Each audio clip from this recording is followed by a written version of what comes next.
Hi, Richard Holliker, Soil Control Films. I'm here with Bill Stewart. We're in an advanced PPF training class, and we thought we'd just take a minute and just talk about window film.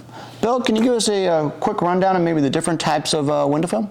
I can. There's four most popular types of construction. One is dye, the other one is a high performance or a hybrid, and the other one is a carbon film, and then the other one is a ceramic/IR.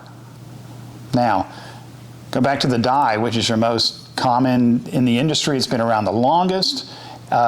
It's a film that literally dyes the polyester itself, or it could be put into the laminate layer, or it could be put into the mounting adhesive. Okay. The next one is HP, or a hybrid product, which is a dye/metal. The metal layer is constructed to protect the dye. Okay. Very robust construction. Also been around decades. Okay.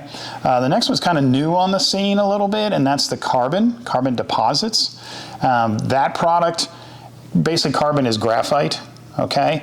But it's also going to be a product that has to incorporate dyes to meet your VLT objective.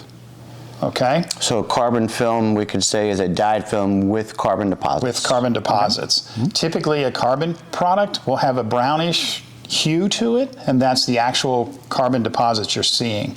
And then as they add dyes to them, the VLTs will get darker. Okay?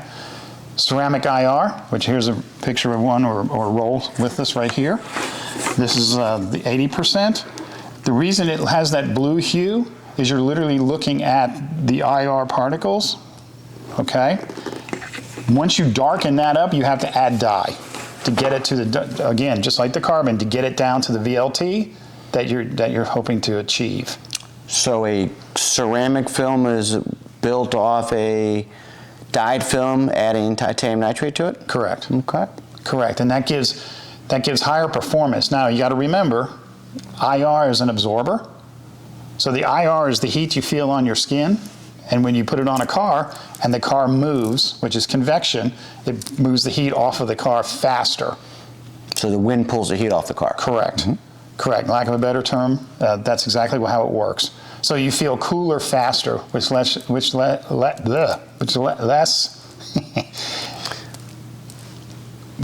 AC usage to cool the interior of the car. So I guess with the electric cars, that's probably pretty popular now. Yes. Mm-hmm. Yes.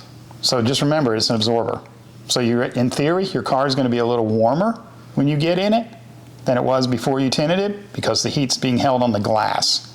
And once you move, again, that's convection, it'll cool off faster. So you mean to tell me, Bill, that if my car is on the parking lot of Walmart, July in St. Louis at 103 degrees, the blacktop's 175 degrees, and I have ceramic film, my car will not be cooler after sitting out there for 3 hours? Correct. It will actually be hotter, because think about it. What the internet said.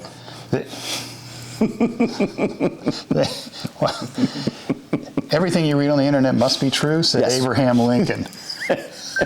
That's a good one, by the way. So, all right, we lost me now.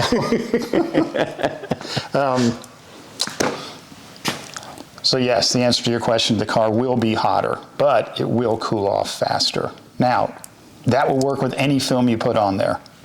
Okay? It's the cool down portion that will react quicker. I always tell people the big seller for the ceramic film to me is when you're going on your road trip, driving to Lake of the Ozarks, and you get that left arm burn as you're driving down Highway 70 because the sun's hitting it. Correct. And the carbon and the ceramic film should mitigate that for the most part. Correct. Yeah, that is true. All right. That's it.